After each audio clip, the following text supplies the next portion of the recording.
dipersilahkan untuk dapat memberikan sambutan sekaligus membuka acara Kapita Selekta dengan tema Apoteker Tanggap Bencana pada sore hari ini. Kepada Ibu Dekan kami persilahkan.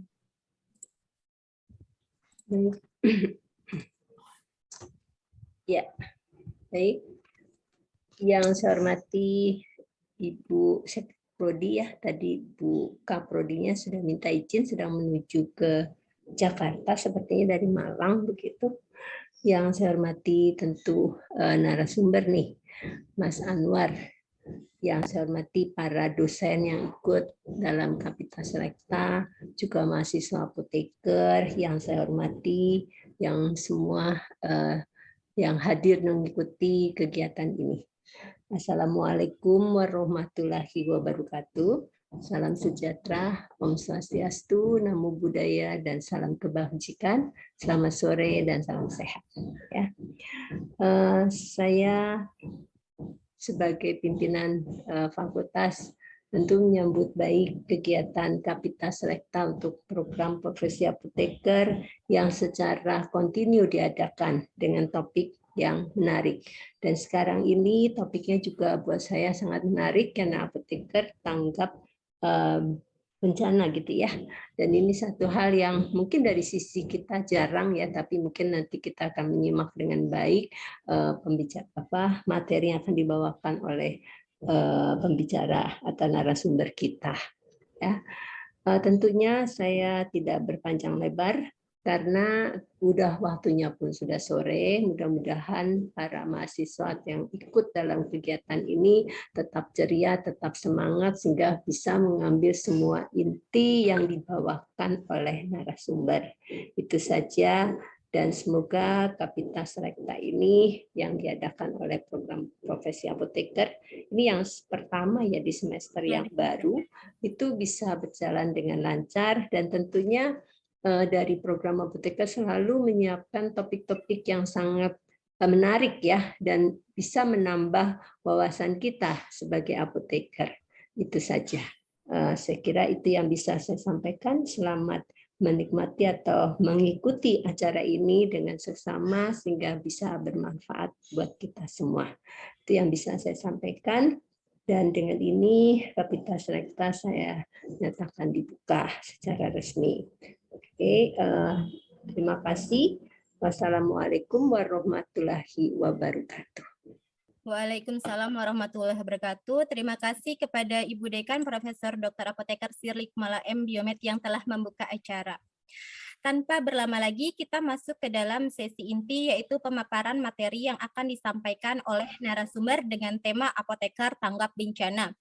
Tak kenal maka tak sayang, saya akan membacakan CV singkat dari narasumber kita pada sore hari ini. Oke. Baik, Apoteker Anwar Wali, Sarjana Farmasi, merupakan lulusan Sarjana Farmasi dari Universitas Islam Makassar pada tahun 2008, lalu melanjutkan studi profesi apoteker di STN Jakarta pada tahun 2016. Adapun pendidikan non-formal dari Mas Anwar ini, banyak sekali ya pelatihan tenaga pelatih program kesehatan Kementerian Kesehatan RI pada tahun 2017, lalu TOT, peran apoteker dalam penanggulangan banjir dan gempa PDIAI DKI Jakarta 2019, pelatihan apoteker tanggap bencana SAR air pada PDIAI Jawa Tengah 2019, peningkatan kapasitas dan integrasi program krisis kesehatan dengan DMTS se-Indonesia untuk memperkuat health security pusat krisis kesehatan oleh Kementerian Kesehatan RI 2021. Adapun pengalaman kerja, Mas Anwar ini merupakan konsultan Supply Chain Management Global Fund Health System Strengthening SCMGF HSS Kemenkes RI. Untuk pengalaman organisasi banyak sekali, beliau merupakan anggota bidang optimalisasi praktek profesi dan pengabdian masyarakat PCIAI Jakarta Barat, koordinator bidang humas, kerjasama dan informasi Perhimpunan Apoteker Tanggap Bencana IAIB, anggota Dewan Pengurus Pusat Koordinasi Jejaring Relawan EMTID pada 2021 sampai 2025. Adapun pengalaman relawannya ini banyak sekali, jadi memang ini relawan sejati ya, karena banyak sekali pengalaman relawan bencana alam dan bencana non alam ya. Pada mulai tahun 2018 itu di Lombok, di NTB, relawan apoteker, lalu juga di Sulawesi Tengah, lalu di Banten, di Papua, Jakarta, Maluku. Ini sepertinya sudah semua pelosok Indonesia dijelajahi nih untuk relawan apoteker. Lalu terakhir ini merupakan relawan apoteker untuk bencana erupsi Gunung Semeru di Kabupaten Lumajang, Jawa Timur di Desember 2021. Nah, untuk penghargaannya sendiri, nah nggak kalah nih penghargaannya. Mas Anwar ini juara 2 lomba artikel apoteker tanggap bencana pada Hari Kesehatan Nasional. Nah, ini setingkat Jawa Barat. Lalu juga mendapatkan penghargaan dari Menteri Kesehatan RI sebagai relawan apoteker dalam penanggulangan COVID-19 di Rumah Sakit Darurat COVID Wisma Atlet pada tahun 2020. Lalu pemenang lomba Swiper Heroes Swipe RX pada Hari Apoteker Sedunia 2020, lalu juga mendapatkan penghargaan dari Menteri Riset dan Teknologi RI sebagai tim apoteker konsorsium riset dan inovasi COVID-19 di Rumah Sakit Darurat COVID-19 Wisma Atlet Kemayoran, Jakarta. Adapun beliau juga merupakan dosen tamu di berbagai institusi ya, di antara di ITB, di UIN Makassar, lalu di Universitas Islam Sultan Agung Semarang, Akfar Indonesia Yogyakarta, UPN Veteran Jakarta, dan UKI Universitas Kristen Indonesia Tomohon Sulawesi Utara. Itu adalah CV singkat dari narasumber kita pada sore hari ini. Baiklah, acara selanjutnya adalah pemaparan yang akan disampaikan oleh narasumber. Nah, sebelumnya ini ada video dulu ya Mas Anwar ya? Ya, Ibu Rika. Baik, kita simak dulu videonya, nanti kita masuk ke dalam materi ya Mas Anwar ya? Ya, baik. Baik, mudah-mudahan ini... Semoga bisa menginspirasi adik-adik. Ya. Baik, kita simak untuk videonya. Oke.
Oke, baik, itu adalah video dari Mas Anwar nih, Wak. Kalau lihat jadi terharu. Oke, baik. Nah, Mas Anwar, silakan untuk materinya akan saya share ya, Mas Anwar ya. Ya, boleh. Sebelumnya saya mau mengucapkan terima kasih dulu nih Bu Rika buat Ibu Shirley selaku Dekan Farmasi Universitas Pancasila, Ibu Hesti selaku Ketua Program Studi, Ibu Rika selaku Sekretaris Program Studi, dan dosen-dosen serta adik-adik mahasiswa apoteker, calon apoteker masa depan Universitas Pancasila. Saya di sini akan berbagi cerita sedikit tentang pengalaman saya yang kurang lebih 3 tahun ini saya mengabdikan diri saya sebagai pekerja kemanusiaan gitu ya teman-teman. Nah, oke, kita masuk ke materi. Oke.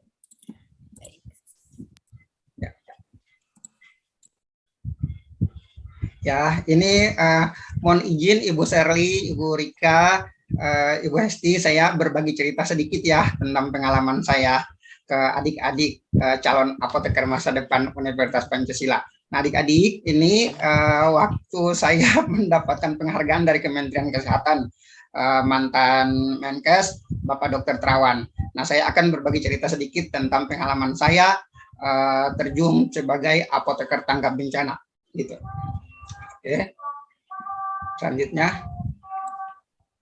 Nah, ini tadi CV saya sudah dibacakan oleh Ibu Rika.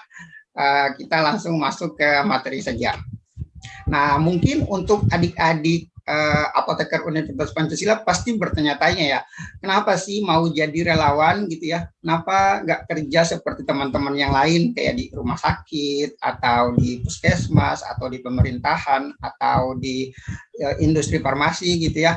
Nah, untuk adik-adik teman-teman apoteker Universitas Pancasila ketahui, saya itu terinspirasi dari lagu himne IAI gitu ya. Nanti kalau misalnya adik-adik sudah selesai, saya doakan mudah-mudahan semuanya nanti akan lulus ya. Nanti pada saat sumpah apoteker itu, teman-teman akan mendengarkan lagu himne IAI tersebut. Oh, dan itu sangat merinding gitu ya. Saya tuh sangat terinspirasi dari salah satu bait yang next, coba. Nah, ini yang membuat saya terinspirasi dengan kata-kata ini, adik-adik ya. Jadikan hadirmu jati dirimu, tegakkan cita kemanusiaan gitu ya. Nah, itu tuh sangat merinding dan sangat memotivasi saya untuk terjun sebagai pekerja kemanusiaan gitu ya. Nanti pada saat adik-adik lulus, pada saat adik-adik akan disumpah, adik-adik bahkan akan mendengarkan himne lagu IAI yang seperti ini. Nah, untuk teman-teman calon apoteker masa depan Universitas Pancasila, menjadi seorang apoteker atau farmasi di era sekarang ini merupakan sebuah tantangan yang sangat besar gitu ya. Bagaimana seorang apoteker dapat menghadapi tantangan dan meningkatkan eksistensinya tergantung kepada fungsi dan peran apoteker itu sendiri. Apakah dapat dijalankan dengan baik atau tidak gitu ya. Oke, selanjutnya. Nah, ini untuk teman-teman apoteker Universitas Pancasila, sebagaimana kita ketahui, negara kita adalah Indonesia ini salah satu negara yang memiliki potensi tinggi mengalami bencana. Posisi wilayah Indonesia yang berada di garis khatulistiwa dan berbentuk kepulauan menimbulkan potensi tinggi terjadinya berbagai jenis bencana seperti gempa bumi, banjir, cuaca ekstrim, gunung meletus gitu ya, seperti teman-teman lihat di layar itu. Negara kita ini dikelilingi sama gunung-gunung yang maksudnya dikelilingi sama gunung-gunung yang meletus sama suasana ekstrim gitu ya. Nah, jadi untuk Undang-Undang nomor 24 tahun 2007 mendefinisikan bencana sebagai rangkaian peristiwa yang mengancam dan mengganggu kehidupan masyarakat yang disebabkan baik oleh faktor alam, faktor non-alam maupun faktor manusia itu sendiri, sehingga mengakibatkan korban jiwa, kerusakan lingkungan, kerugian harta benda, dan dampak psikologis gitu ya. Oke, next.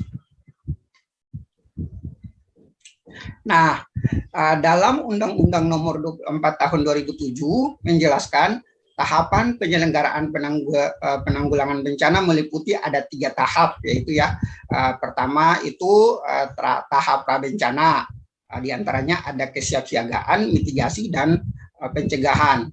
Yang kedua itu saat bencana atau tanggap darurat, dan yang ketiga itu pasca bencana, pemulihan dan rekonstruksi. Nah, mungkin adik-adik farmasi Universitas Pancasila bertanya-tanya, kira-kira apa sih yang akan dilakukan sebagai apoteker di antara 3 siklus bencana ini? Memangnya apoteker sangat dibutuhkan gitu ya, atau farmasi sangat dibutuhkan. Apa coba yang harus kita lakukan gitu ya? Nah, ada nih untuk teman-teman ketahui, pada tahap prabencana, tugas kita sebagai tenaga kefarmasian atau apoteker maupun tenaga teknik kefarmasian itu merencanakan dan menyiapkan dengan seksama obat-obat dan perbekalan kesehatan yang sewaktu-waktu diperlukan dalam keadaan darurat, gitu ya. Nah, untuk pada saat tanggap darurat atau saat bencana, nah tugas kita itu selain memastikan stok dan distribusi obat-obatan ke daerah terdampak bencana, kita sebagai apoteker maupun tenaga teknis kefarmasian juga bekerja sama dengan tenaga kesehatan lain dalam manajemen dan monitoring terapi pasien gitu ya. Nah, untuk tahap pasca bencana, kira-kira apa nih tugas kita gitu ya? Setelah bencana untuk pemulihan dan rekonstruksi, tugas kita apa ya gitu. Nah, pada tahap ini, tahap pasca bencana, kita sebagai apoteker atau tenaga teknik kefarmasian bersama dengan tenaga kesehatan lain bertugas untuk memberikan layanan kesehatan pasca bencana, termasuk memberikan konseling penggunaan obat, melakukan inventarisasi serta evaluasi tindakan yang telah dilakukan sebelumnya gitu ya. Nah, oke, next. Nah, ini nih untuk teman-teman calon apoteker Universitas Pancasila, ini aksi kita, aksi apoteker selama menjadi relawan bencana alam dan bencana non alam, gitu ya.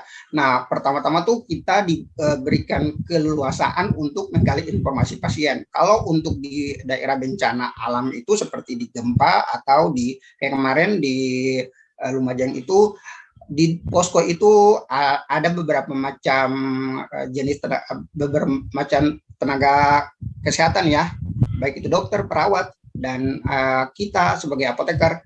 Nah, kita tuh diberi tugas juga sama koordinator lapangan kita untuk menggali informasi pasien, kayak misalnya ada pasien yang jauh di daerah tidak terjangkau. Nah, itu tugas kita juga sebagai apoteker, menggali informasi nih ke pasien tersebut, untuk pasien tersebut gitu ya.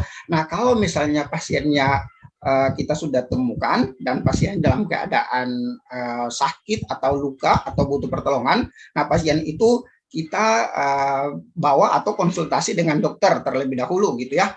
Nah, kalau pasien rawat inap, pasien itu ditangani sama perawat terlebih dahulu dan sudah ditangani sama perawat dan diperiksa oleh dokter, dan dokter memberikan resep. Nah, resep itu ditangani oleh kita sebagai apoteker di lapangan gitu ya. Nah terus tapi kalau misalnya kebetulan di posko kita yang biasanya saya datang itu, biasanya saya pergi, itu ada posko rawat inap, rawat jalan juga kayak gitu. Nah, biasanya kita bangun kayak tenda besar gitu ya, teman-teman. Nah, tapi kalau untuk pasien rawat jalan, nah itu pasiennya itu langsung memberikan pasien ketemu dokter terlebih dahulu, melakukan konsultasi dengan dokter terlebih dahulu dan mendapatkan resep. Resep itu ditangani oleh apoteker langsung, oleh saya gitu ya. Nah, obat langsung saya memberikan obat kepada pasien, terus saya juga melakukan monitoring dan evaluasi nanti kepada pasien gitu ya. Nah, itu seperti itu untuk teman-teman ketahui. Oke, selanjutnya. Nah, untuk teman-teman ketahui, peran apoteker sebagai relawan kesehatan di daerah bencana itu sangat penting ya teman-teman, karena di daerah bencana apoteker sangat dibutuhkan gitu ya, karena yang berkewajiban melakukan pelayanan obat-obatan di daerah bencana adalah kita gitu ya, apoteker atau farmasi. Dan tugas kita itu sebagai mengelola obat yang meliputi perencanaan, kita melakukan permintaan juga, kita yang melakukan penyimpanan, pendistribusian pelayanan obat, dan pencatatan pelaporan juga itu kita yang lakukan gitu ya teman-teman. Oke. Nah, untuk permintaan dan pendistribusian obat dan perbekalan kesehatan saat terjadi bencana itu ada alurnya teman-teman ya. Ini berdasarkan buku pedoman dari Kementerian Kesehatan gitu ya. Nah, kayak misalnya nih waktu saya ke daerah bencana, posko kesehatan kita itu tidak langsung harus meminta obat ke dinas kesehatan atau ke pusat, ke Kementerian Kesehatan. Ada alurnya gitu ya. Nah, kita tuh diwajibkan untuk minta bantuan ke puskesmas atau rumah sakit atau pasienkes terdekat dengan posko kita terlebih dahulu. Seperti yang teman-teman lihat di layar. Nah, itu jalur permintaan itu yang bersambung itu ya. Kalau jalur pengiriman itu yang garis lurus gitu ya. Tapi kalau misalnya di puskesmas tersebut tidak ada obatnya, kita boleh ke dinas kesehatan kabupaten atau kota yang di daerah tempat kita datangin gitu ya, tempat daerah yang terjadi bencana. Nah, kalaupun sudah tidak ada juga, kita boleh ke dinas kesehatan provinsi, dan provinsi bisa ke Kementerian Kesehatan. Nah, alur pengirimannya juga seperti itu ya, dari Kementerian Kesehatan ke dinas kesehatan provinsi, dinas kesehatan provinsi ke dinas kesehatan kabupaten kota ke puskesmas atau rumah sakit atau pasienkes terdekat di daerah kita. Nanti kita yang datang ke situ minta bantuan seperti itu. Kayak misalnya kemarin saya obat-obat kita di posko kita itu habis gitu ya. Jadi saya sama teman saya datang ke puskesmas terdekat terlebih dahulu, kita minta bantuan, kalau misalnya ada langsung kita mendapatkan bantuan seperti itu. Nah, untuk teman-teman ketahui, biasanya untuk ke daerah bencana itu tidak semuanya orang bisa memahami kalau kita ini apoteker gitu. Jadi ada syarat-syaratnya juga. Nah, teman-teman kalau misalnya mau ikut seperti saya, teman-teman tuh persiapkan ijazah juga itu, terus STR sama Serkom itu harus aktif, dan sama kartu identitas apoteker gitu ya. Nah, jadi ada cerita lucu nih teman-teman. Waktu saya minta bantuan, waktu di Lombok dulu, tahun 2018, pertama kali saya menjadi relawan, itu dari rumah sakit yang terdekat dengan posko kami itu kurang percaya kalau saya itu seorang apoteker gitu ya. Nah, jadi tuh mereka tanya gitu, mana buktinya kalau kamu seorang apoteker, kalau Anwar ini seorang apoteker, apa buktinya gitu. Nah, ya udah, karena di situ saya kebetulan punya kartu identitas, kartu anggota IAI atau kartu anggota apoteker, saya tunjukin saja itu sama KTP saya, disesuaikan dulu tuh. Jadi waktu itu saya tidak langsung dapat bantuan obat kayak gitu ya teman-teman ya. Jadi teman-teman kalau misalnya mau suatu saat nanti tergerak hatinya mau ikut seperti saya di kemanusiaan, teman-teman harus mempersiapkan diri terlebih dahulu, itu izin orang tua, terus minta restu dari orang tua gitu ya, sama mempersiapkan kayak misalnya surat tanda registrasi apoteker, sertifikat kompetensi apoteker itu harus benar-benar aktif, karena pada saat kita ke daerah bencana, sebelum kita terjun ke bantu masyarakat yang terkena dampak bencana, kita tuh melaporkan diri dulu terlebih dahulu ke klaster kesehatan atau ke posko kesehatan, biasanya itu di dinas kesehatan. Nah, seperti itu baru kita ke Badan Penanggulangan Bencana, biasanya seperti itu ya teman-teman. Nah, seperti itu alurnya nanti teman-teman. Oke, next. Nah, ini jenis obat dan jenis penyakit sesuai dengan jenis bencana gitu ya. Ini juga saya ambil berdasarkan dari buku pedoman penanggulangan bencana dari Kementerian Kesehatan. Jadi Kementerian Kesehatan itu membuat buku tentang penanggulangan bencana. Jadi di situ tuh ada jenis obat dan jenis penyakit sesuai dengan jenis bencana, sesuai dengan jenis bencana. Jadi kita bawa obat itu sesuai dengan jenis bencananya gitu ya teman-teman. Jadi kita biar tidak salah bawah kayak gitu. Nah, tapi sebelumnya itu kita melakukan asesmen juga terlebih dahulu kayak gitu teman-teman. Nah, misalnya ini jenis bencana banjir. jenis penyakit yang paling sering didapati di daerah bencana banjir itu seperti diare, dermatitis, nah ISPA, terus asma juga, terus konjungtivitis, gastritis, sama trauma, memar gitu ya. Nah, obat-obat atau perbekalan kesehatan yang sering di bawah itu ada Oralit, kayak infusan RL, NaCl, 0,9%, metronidazol, nah infuset, aboket, kayak gitu-gitu ya. Nah terus kalau kayak dermatitis itu ada CTM, ada dexamethasone, prednison, nah terus ada salep 24 juga, ada hidrokortison salep juga, ada ini untuk skabies biasanya tuh ada juga tuh, ya, jadi kita bawa skabisit salep kayak gitu. Nah untuk obat-obatnya itu seperti teman-teman lihat di layar kayak gitu. Oke. Next, ini untuk bencana banjir ya. Nah, ini untuk bencana gempa nih. Jenis penyakitnya seperti patah tulang. Biasanya tuh paling banyak yang kita temui itu patah tulang, luka sayatan gitu ya. ISPA juga ada, gastritis, malaria, sama dermatitis, konjungtivitis gitu ya. Nah, biasanya perbekalan kesehatan atau obat-obat yang kita bawa tuh ada kantomayat, ada cotrimoxazole tablet dan suspensi, ada paracetamol, ada antibiotik juga amoxicillin. Ada kalau untuk gastritis itu ada antasida yang tablet sama suspensi kayak gitu ya teman-teman.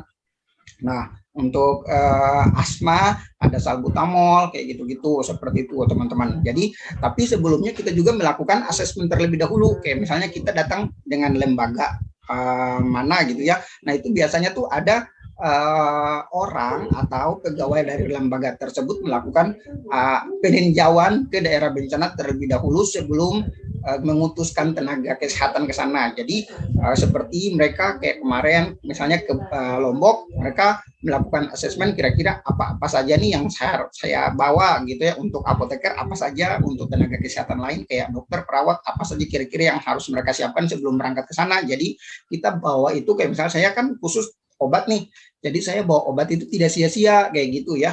Nah, tapi biasanya ada juga bantuan yang kadang datang itu tidak sesuai gitu ya. Kalau misalnya bantuannya itu obat lain, tapi yang terjadi di lapangan itu kebanyakan yang lain. Nah, itu biasanya saya kumpul, saya melakukan stok of name semuanya itu. Nanti pada saat saya mau selesai penugasan, itu saya bisa serahkan ke dinas kesehatan gitu ya, atau ke rumah sakit terdekat seperti itu.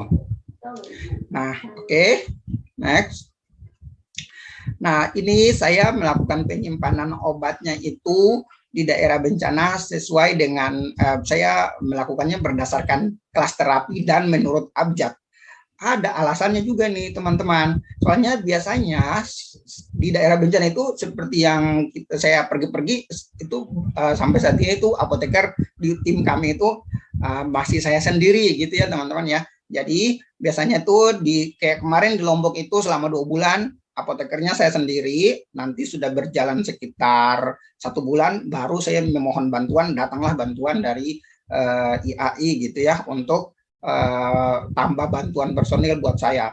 Nah, kemarin itu waktu di Lombok dokter itu sekitar 15 orang. Nah, perawat itu sekitar 20-an orang. Jadi apoteker saya sendiri. Gitu ya. Nah, Ibu Rika boleh nih tekan tombol lebih. Jadi teman-teman bisa lihat. Nah, ini kayak gini nih. Nah, kayak gini teman-teman. Jadi saya melakukan penyimpanan obat berdasarkan kelas terapi itu ada lagi Ibu Rika.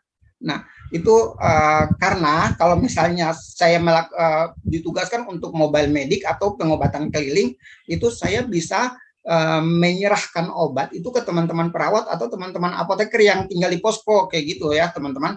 Jadi di daerah bencana itu saya tidak stay di posko saja kayak gitu. Saya juga ikut untuk pengobatan keliling di daerah-daerah yang sangat terisolir atau yang tidak bisa terjangkau dengan kendaraan darat begitu. Biasanya kita ke sana tuh dengan menggunakan helikopter kayak gitu ya teman-teman ya. Nah, jadi saya melakukan penyimpanan obat ini agar teman-teman dokter sama teman-teman tenaga kesehatan lain kayak perawat atau bidan yang ada di posko itu mereka gampang ambilnya gitu ya teman-teman ya.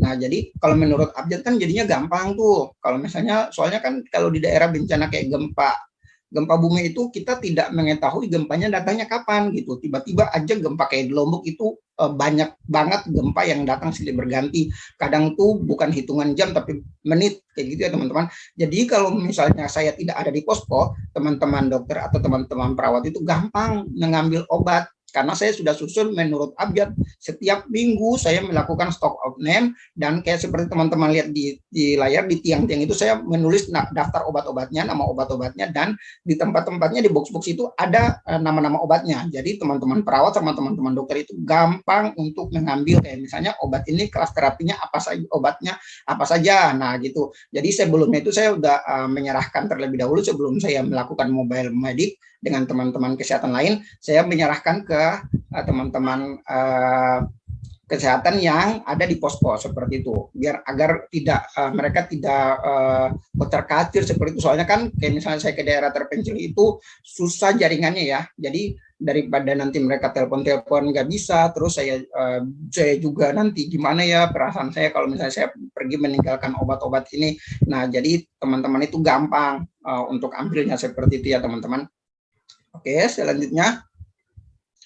Nah, ini distribusi obat dan alat kesehatan di daerah bencana. Nah, untuk teman-teman ketahui, di daerah bencana itu di posko kita itu biasanya kan ada beberapa pelayanan ya. Ada klinik emergensi, ada perawatan insentif itu untuk pasien yang rawat inap, sama ada yang tadi saya bilang mobile medic atau perawatan keliling ke daerah-daerah terpencil.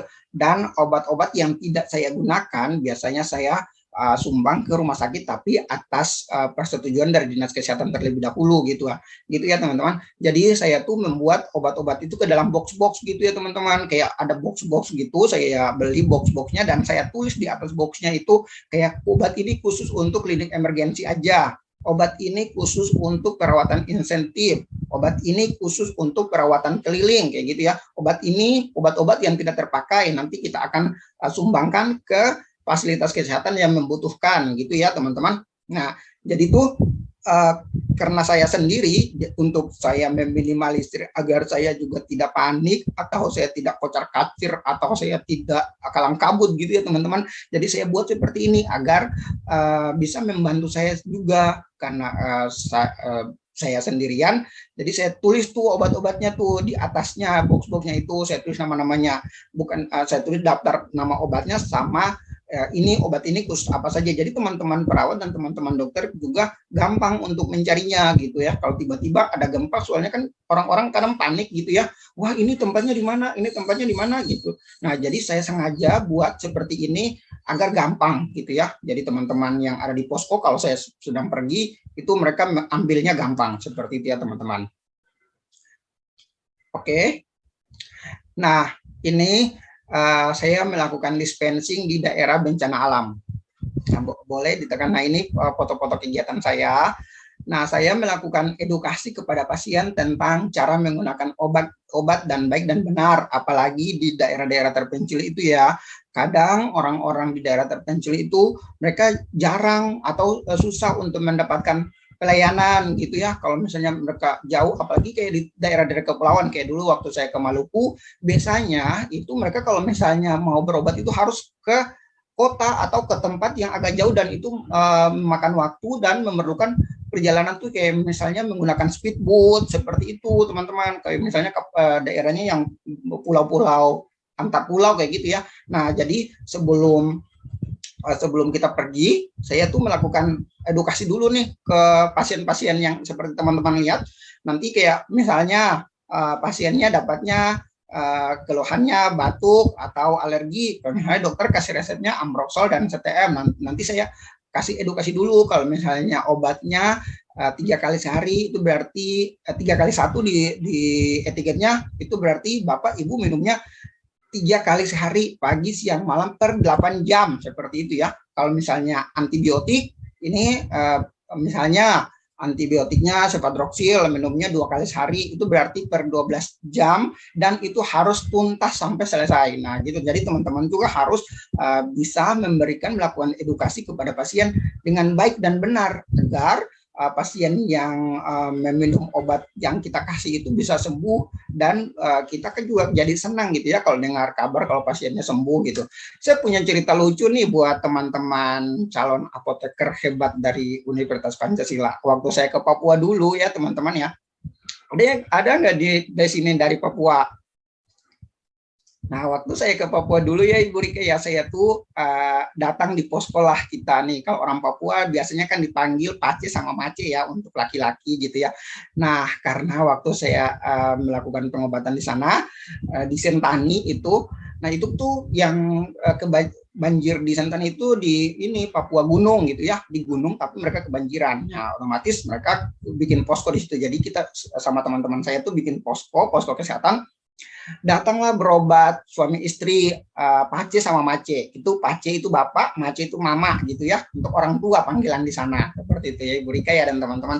Nah, suatu saat ada nih pasien Pace sama Mace datang berobat nih Ibu Rika, keluhannya tuh batuk, alergi, gatal-gatal gitu ya, karena di sana kan banjir jadi kutu air, apalagi kan nggak pakai sendalnya hilang atau sepatunya hilang gitu ya, jadi dia tanpa alas kaki. Nah, otomatis tuh kena kutu air gitu. Nah, terus dokter nih sudah tulis resep kan, paracetamol lagi, Ambroxol, CTM sama obat krim gitulah gitu. Nah, sudah saya kasih nih Bu Rika, pertamanya saya kasih minum dulu di posko, saya ajarin cara minumnya, saya edukasi. Nanti Pace sama Mace kalau yang 3x1 ditulis di etiket itu berarti minumnya per 8 jam ya, pagi, siang, malam per 8 jam gitu ya.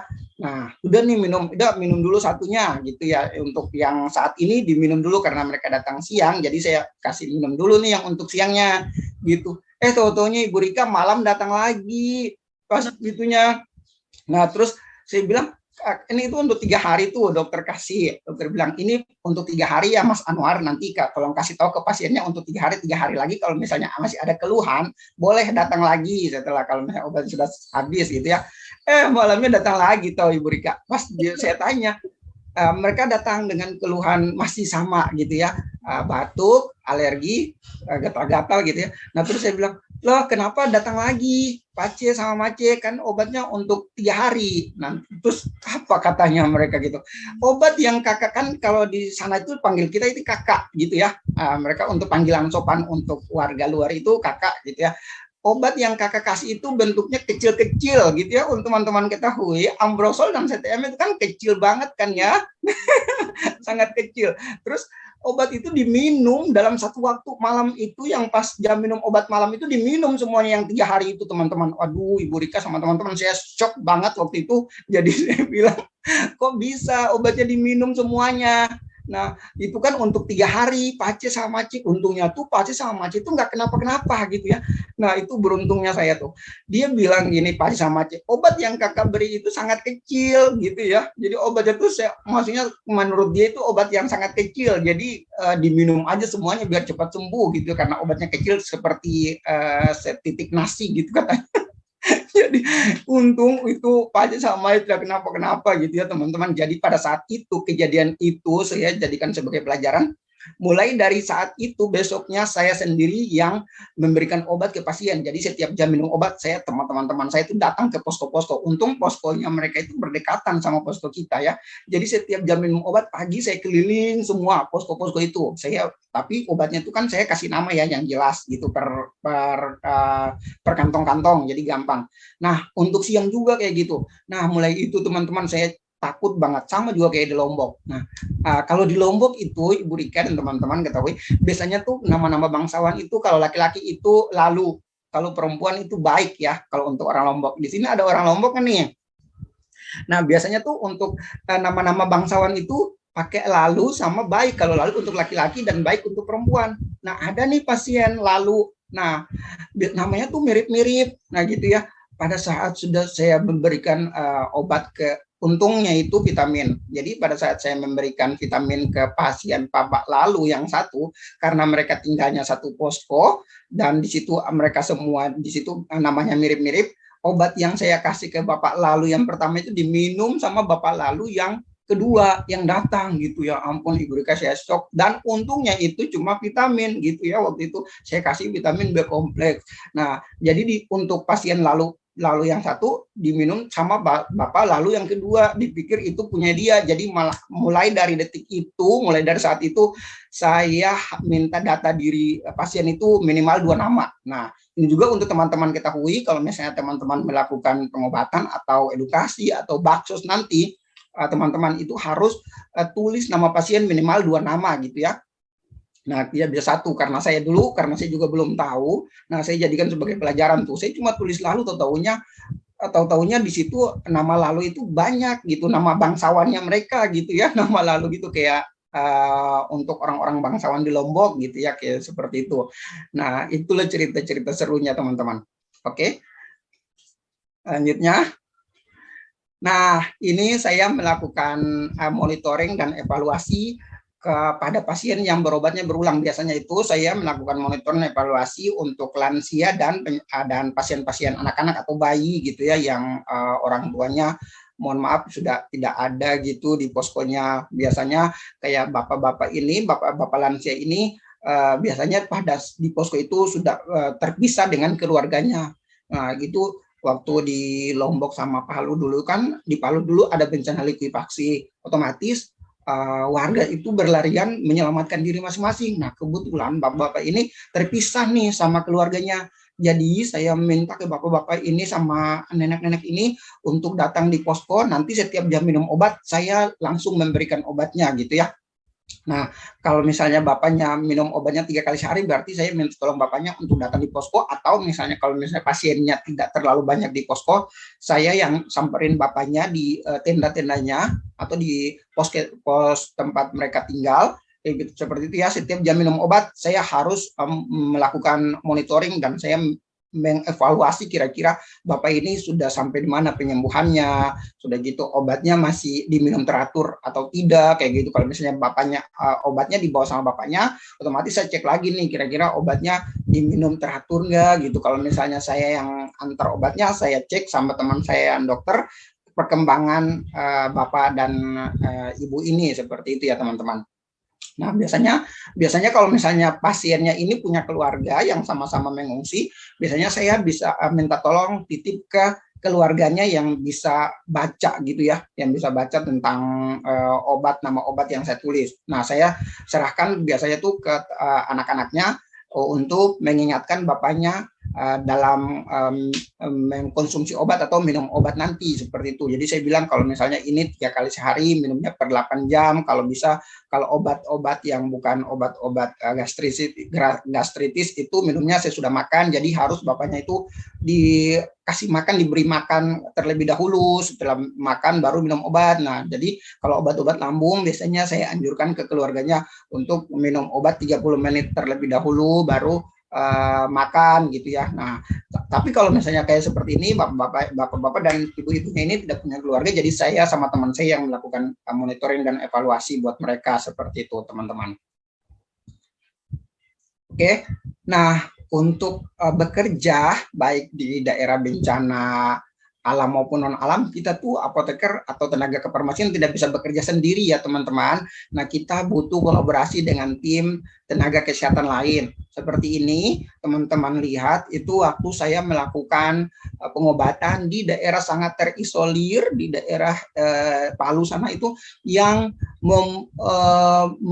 membutuh waktu, dan itu tuh tidak bisa lewat darat karena waktu itu jalannya putus. Jadi mau tak mau kita harus menggunakan helikopter. Nah, ini pertama kali juga nih saya nih naik helikopter. Nah, untuk teman-teman calon apoteker handal dari UP, kalau mau naik helikopter, jadi relawan seperti saya nanti ya, bisa merasakan sensasi helikopter gitu ya, keliling-keliling. Nah, ini nih kita tuh keliling daerah yang sangat jauh, itu dari Palu sampai ke daerah ini melewati 10 gunung, teman-teman. Seperti itu. Itu jauh banget, tidak ada jaringan. Jadi itu kita bawa obat, itu kita harus prediksi obat yang banyak. Soalnya kalau misalnya pasien di sana banyak, kalau obat kita kurang, otomatis kita balik lagi dengan helikopter gitu ya. Jadi itu memakan waktu lagi. Nah, seperti itu. Nah, terus yang itu waktu saya di Papua kemarin, saya gabung dengan, kalau untuk berangkatnya tuh saya berangkat sendiri ya teman-teman, untuk teman-teman ketahui. Nanti sampai di sana saya bergabung dengan teman-teman dokter, perawat, bidan yang ada di sana gitu. Kita melakukan kolaborasi. Jadi untuk teman-teman ketahui juga, teman-teman kalau misalnya mau terjun seperti saya, jangan menutup diri gitu ya. Harus teman-teman banyak berkolaborasi dengan tim kesehatan lain. Walaupun teman-teman pergi sendiri, teman-teman jangan berkecil hati. Sampai di sana tuh banyak banget tenaga kesehatan lain yang ikut menjadi relawan juga seperti itu. Nanti kita mendaftarkan diri di klaster kesehatan. Di klaster kesehatan itu menempatkan kita sesuai dengan kebutuhan yang ada di situ seperti itu. Nah, kayak misalnya di sini saya poskonya tuh belum ada apoteker. Nanti kita ditempatkan di sini gitu. Kita langsung berbaur dengan teman-teman kesehatan lain. Nah, ini pada saat kita pergi ke sana membawa melakukan pengobatan atau mobile medik dengan menggunakan helikopter yang di sana tuh kita ditemani sama TNI sama polisi juga seperti itu ya teman-teman. Nah, oke. Nah, ini yang kita melakukan kegiatan mobile medik di daerah yang sangat terisolir itu teman-teman. Nah, ini teman-teman boleh lihat nih pada saat kita melakukan pengobatan. Jadi di obat itu saya buat box-box seperti ini, kayak teman-teman lihat. Nanti di box-box itu saya tulis di atasnya tuh, ini untuk pengobatan mobile medik gitu, untuk pengobatan keliling. Jadi obat itu tidak dikocar-kacir lagi, maksudnya tidak diambil lagi sama teman-teman kesehatan lain yang ada di posko karena mereka sudah tahu kalau ini khusus untuk pengobatan mobile medik gitu ya. Nah, jadi untuk lebih aman saya buatnya seperti gini box-box. Soalnya kalau misalnya kemarin kayak di daerah bencana kan tiba-tiba ada bencana jadi gampang dibawa-bawa gitu ya. Kalau misalnya sudah ada namanya, oh ini buat mobile medik, jadi langsung aja diangkut seperti itu. Nah, untuk teman-teman ketahui, selain saya jadi apoteker atau jadi tenaga kefarmasian, saya juga bergabung dengan tim psikososial atau trauma healing gitu ya. Dulu tuh namanya trauma healing, tapi sekarang sudah diganti dengan psikososial agar lebih maksudnya lebih meyakinkan teman-teman atau adik-adik daerah bencana. Kalau trauma healing itu agak kayak gimana gitu. Nah, tapi sekarang kayaknya udah balik lagi nih ke itu istilah-istilah healing gitu ya teman-teman ya. Nah, jadi di sana saya itu setelah melakukan pengobatan, saya ajak adik-adik atau saudara-saudara di daerah bencana untuk melakukan permainan atau pengenalan obat. Tapi kalau untuk saya, karena saya farmasi, saya ajarin adik-adik di sana itu tentang lagu 5O. Ada namanya lagu 5O ya teman-teman. 5 cara penggunaan obat yang baik dan benar. Sebenarnya saya mau ajak teman-teman bernyanyi, tapi waktu kayaknya kurang memungkinkan nih Bu Rika, kayak gitu. Nah, atau saya mengajarkan adik-adik di sana itu tentang kayak penggolongan obat, kayak obat warna hijau ini obat apa, warna biru obat apa, kayak adik-adik yang ada di daerah-daerah bencana gitu ya, untuk mengatasi trauma mereka gitu teman-teman. Oke.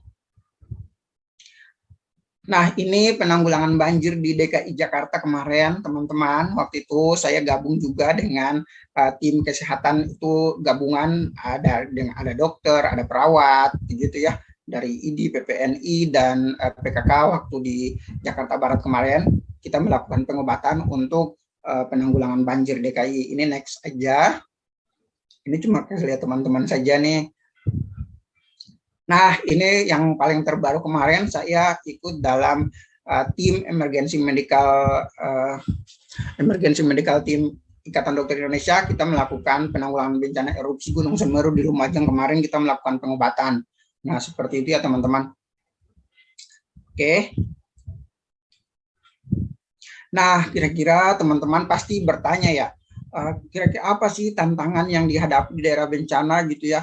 Nah, ini nih teman-teman, tantangan yang paling berat itu pada saat kita ke daerah bencana dan jalurnya itu sangat ekstrim seperti ini. Di atas itu gunung yang sudah longsor dan jalannya itu sempit.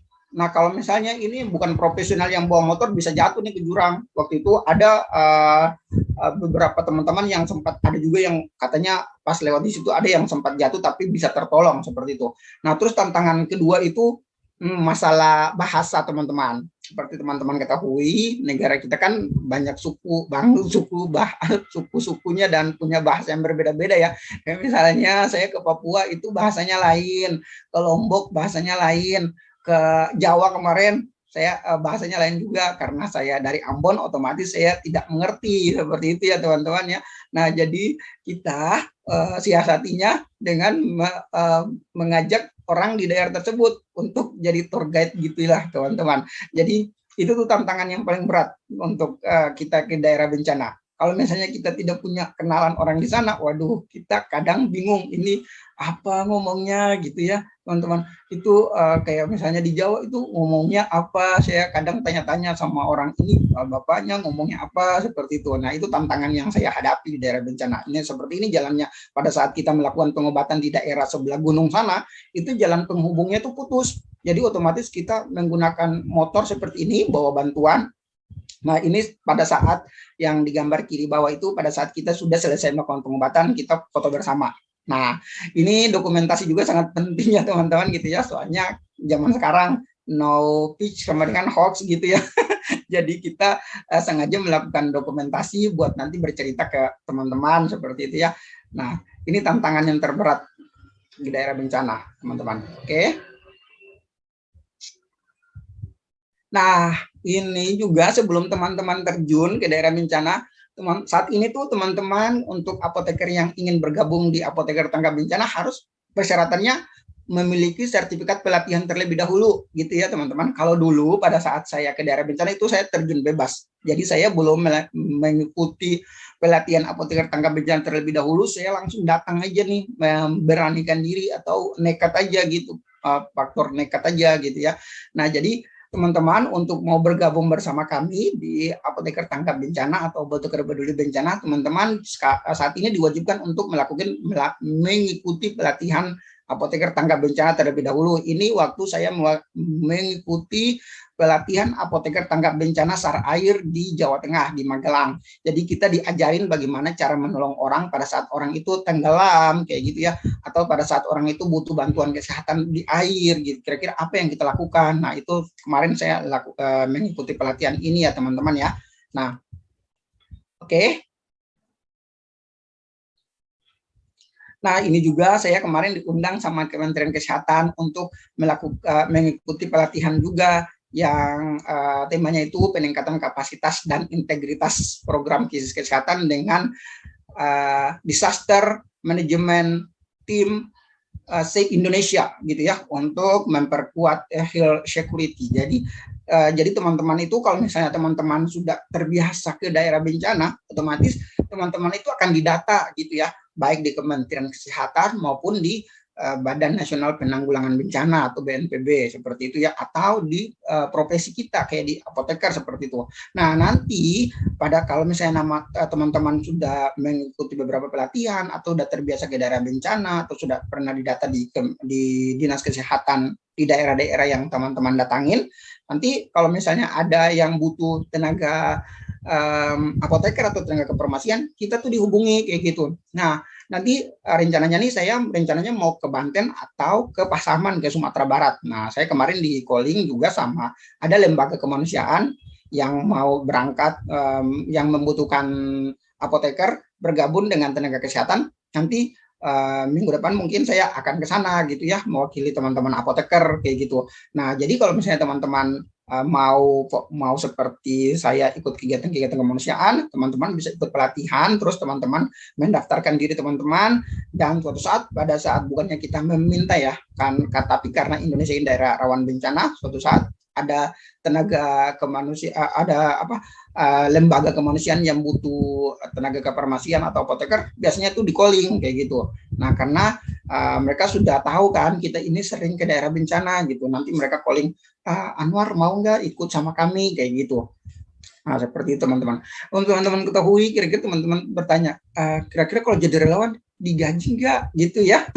Otomatis ada ya di benak teman-teman gitu ya. Nah, untuk teman-teman ketahui, biasanya kalau untuk lembaga-lembaga besar itu biasanya digaji, terus akomodasi ditanggung seperti itu. Tapi ada juga kayak misalnya teman-teman mau berangkat sendiri nih. Nah, itu bisa teman-teman cari dana, kayak misalnya ada beberapa kampus kemarin yang saya ketemu di daerah bencana, itu mereka mencari dana dari beberapa donatur kayak gitu buat proposal. Nah, mereka berangkat dengan dana itu, tapi nanti akan melakukan kayak pertanggungjawaban setelah mereka kembali mereka membuat pelaporan pertanggungjawaban gitu ya teman-teman. Nah kalau untuk saya sendiri kemarin ada beberapa yang seperti dibayar gitu ya, akomodasi ditanggung, uang makan, tempat tinggal juga. Biasanya kalau misalnya kita bangun posko, biasanya itu ada tempat tinggal yang disediakan sama lembaga yang mengirimkan kita gitu ya.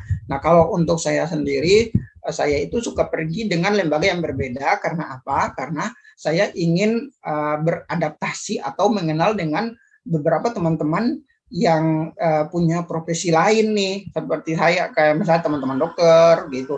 Biasanya tuh kalau misalnya untuk membangun chemistry gitu kita harus pengenalan terlebih dahulu. Dan untuk ke daerah bencana itu kita tidak bersama-sama kayak misalnya saya sama teman-teman dari UP datang, tidak. Jadi saya sendiri, teman-teman dokter sendiri sampai di daerah bencana kita bakal ketemu, kita akan digabungkan dalam satu pos-pos sama klaster kesehatan yang ada di sana atau dinas kesehatan yang ada di sana.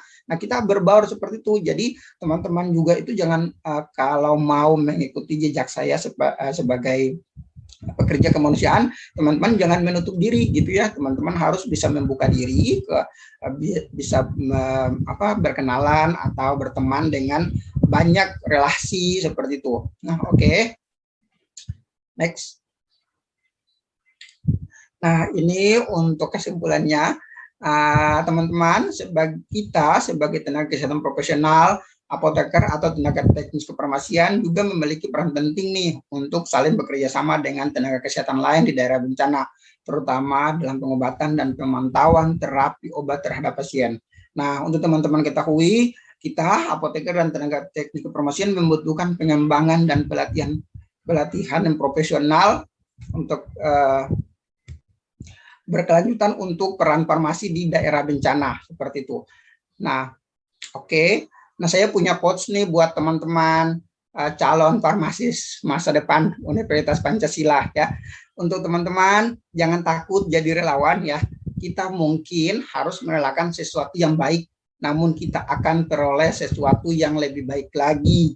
Karena sebaik-baik manusia adalah manusia yang bermanfaat untuk manusia yang lain. Nah, dapat disimpulkan bahwa jadi relawan adalah pekerjaan yang mulia ya teman-teman. Mari kita bergerak untuk bermanfaat bagi banyak orang dengan harapan apa yang saya sampaikan ini teman-teman bisa memahami dengan baik dan suatu saat teman-teman bisa mengimplementasikannya di daerah teman-teman sendiri gitu ya, atau di daerah teman-teman pada saat teman-teman sudah lulus. Mudah-mudahan teman-teman akan lulus semuanya dengan baik ya. Nah, saya juga mengucapkan terima kasih banyak buat Ibu Shirley, Ibu Rika, Ibu Hesti, dan dosen-dosen farmasi UP yang telah mengundang saya untuk berbagi sedikit cerita pengalaman saya selama saya di daerah bencana. Terima kasih juga kepada teman-teman yang sudah menyimak dan mendengarkan cerita saya. Semoga kita bisa bertemu di lain kesempatan. Oke, next. Jadi teman-teman, saya kalau misalnya teman-teman nanti ada pertanyaan dan belum sempat diutarakan untuk saat ini, teman-teman bisa hubungi saya di sosial media saya. Teman-teman bisa follow Instagram saya, dan teman-teman bisa menghubungi saya di WA saya. Kalau teman-teman mau lihat kegiatan-kegiatan saya, kebetulan saya baru bikin YouTube, teman-teman bisa lihat di YouTube saya, Apoteker Anwar Deari, seperti itu. Jangan lupa subscribe ya teman-teman. Oke, wassalamualaikum warahmatullahi wabarakatuh dan selamat sore. Nah, sebelumnya saya mau minta izin Ibu Rika untuk putar satu video lagi nih. Ini waktu saya ke NTT kemarin teman-teman. Baik, sebentar ya. Nah, ini menarik sekali nih dari Mas Anwar berpetualang kemana-mana dengan kemanusiaan ya. Oke. Nah, ini pertama kali saya gabung dengan Rumah Sakit Terapung, teman-teman ya.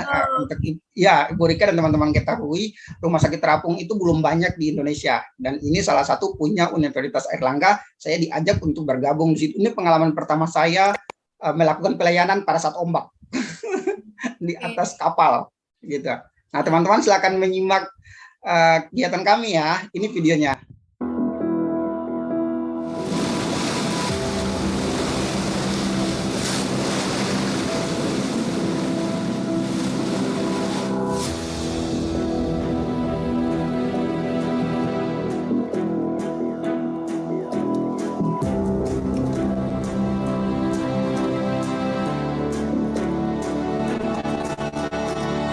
One Bandar Pelabuhan Narasunda Monitor dengan Rumah Sakit Terapung Kesatria Airlangga.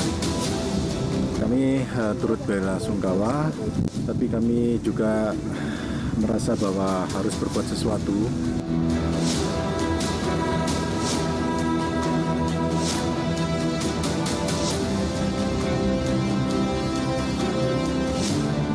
Belum, masih 10 yang belum.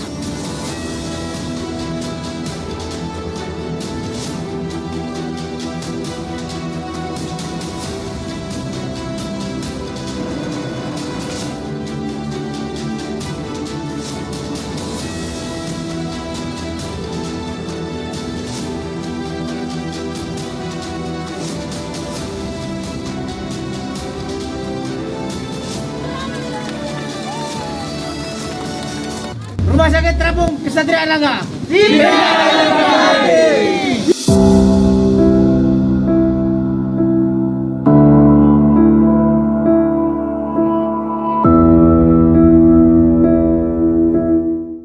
Nah, demikian Ibu Rika dan teman-teman. Jika ada yang mau bertanya, silahkan kita berbagi cerita, berbagi pengalaman. Baik, Oke. terima kasih. Ini berarti manggilnya Kak Anwar atau Mas Anwar? Iya, boleh. Oke, baik. Kita buka untuk sesi diskusi ya untuk sore hari ini. Ini menarik sekali ya. Jadi tidak selamanya apoteker itu kerjanya ternyata di lahan yang sudah ditetapkan ya, misalnya rumah sakit, industri yang kita tahu seperti itu saja ya. Ternyata kita bisa buka lagi cakrawala. Ternyata apoteker itu dibutuhkan loh di bencana ini ya. Oke, baik. Mungkin ada yang ingin bertanya secara langsung dulu. Ada yang mau bertanya secara langsung? Mungkin sebelum saya bacakan ini sebenarnya sudah ada sih di chat. Oke. Kalau ada yang mau bertanya secara langsung, boleh dibuka mic-nya atau dengan cara klik raise hand ya. Oke, baik. Saya akan membacakan dulu yang sudah ada yang raise hand dari Wahyu Apriliana. Oke, Apriliana sudah ada di sini ya. Oke, silakan untuk menyampaikan pertanyaannya.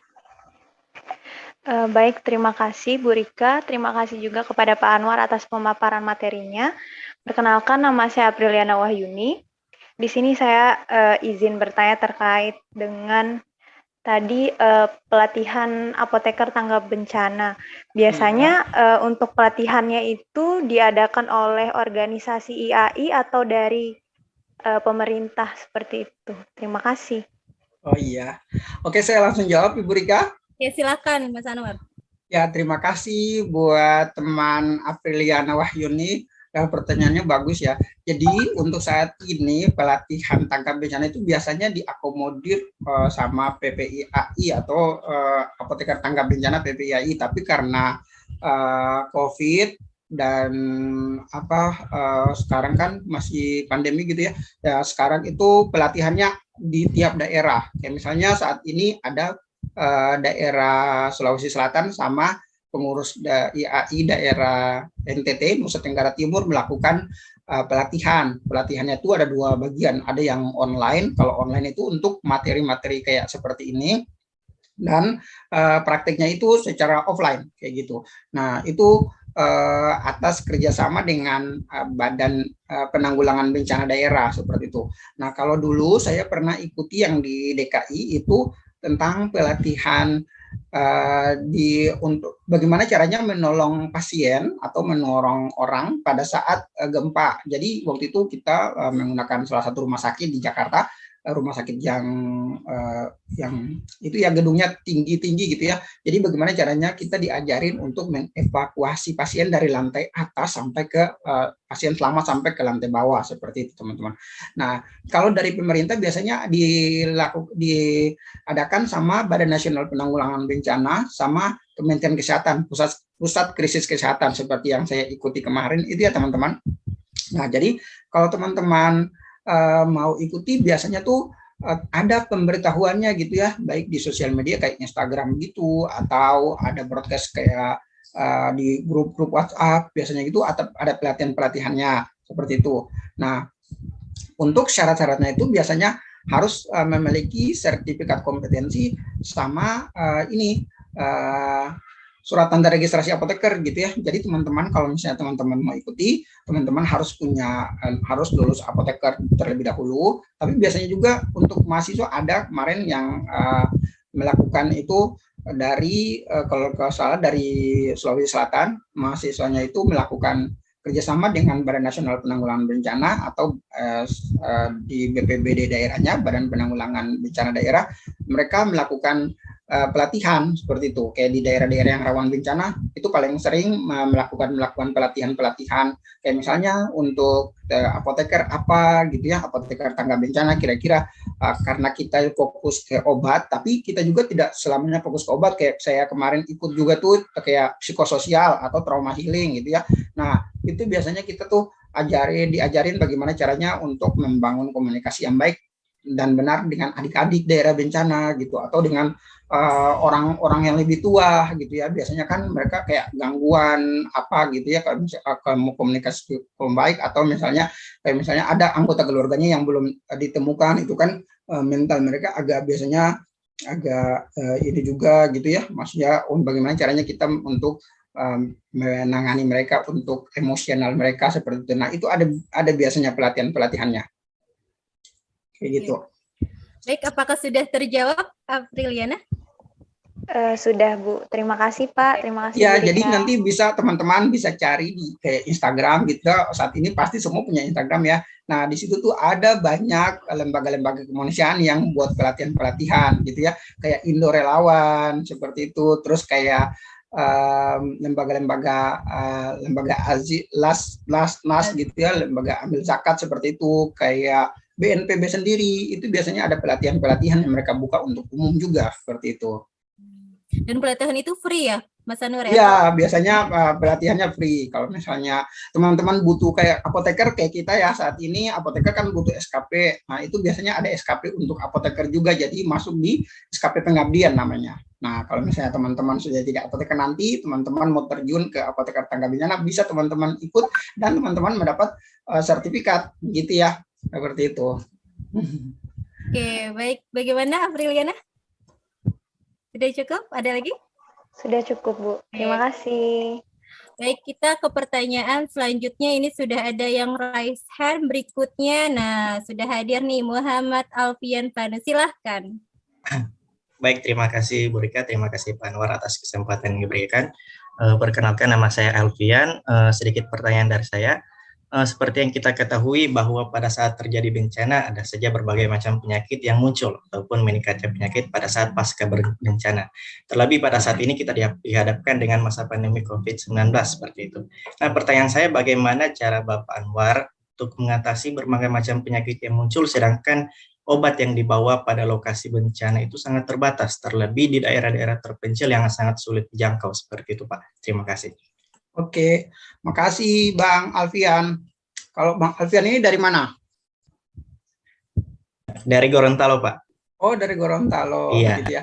Ibu Rika, saya mohon izin ya, saya bantu menjawab. Nah, untuk ke daerah-daerah terpencil, biasanya itu kita melakukan asesmen terlebih dahulu, kayak misalnya hari ini bencana nih. Mohon maaf ya, bukannya kita minta bencana, tapi misalnya kalau misalnya ada bencana hari ini, nah itu tuh otomatis kita sudah hubungi orang di sana gitu ya, kayak misalnya dari Dinas Kesehatan atau dari BPBD di sana atau dari lembaga yang mengirimkan saya gitu ya. Biasanya lembaganya itu dia punya cabang-cabang kayak gitu ya, kayak misalnya ada beberapa lembaga itu dia punya cabang di setiap provinsi gitu ya. Jadi mereka tuh minta tolong bantuan orang di sana untuk melakukan asesmen atau mencari data gitu ya. Kira-kira sebelum kita berangkat nih, biasanya kita tuh titik kumpulnya tuh di Jakarta, karena kebanyakan teman-teman relawan itu kebanyakan banyak yang daftar sih dari Jakarta, tapi ada juga beberapa dari daerah. Tapi memang kalau misalnya biasanya kita berangkat tuh dengan menggunakan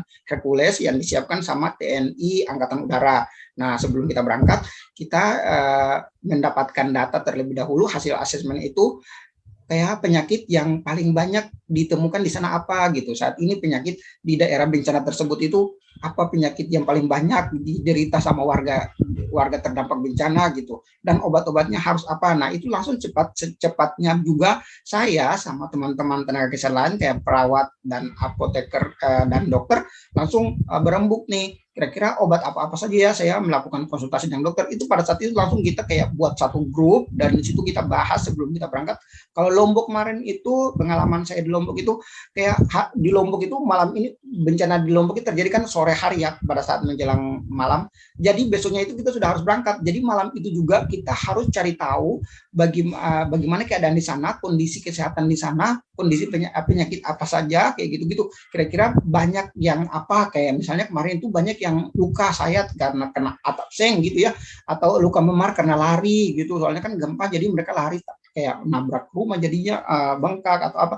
Nah jadi kita kebanyakan bawa obat-obat yang seperti itu penyakit yang sudah di asesmen terlebih dahulu. Nah untuk obat-obat yang kurang biasanya kita kalau sampai di sana kita kalau saya melakukan stock of name atau list obat itu setiap minggu. Jadi untuk minggu ini obat-obat ini sudah berkurang nih. Nah saya hubungi lembaga yang mengirimkan saya kemarin gitu. Nah saya langsung hubungi ke lembaga itu tersebut. Nah biasanya tuh ada kontak adminnya yang biasa saya untuk konsultasi.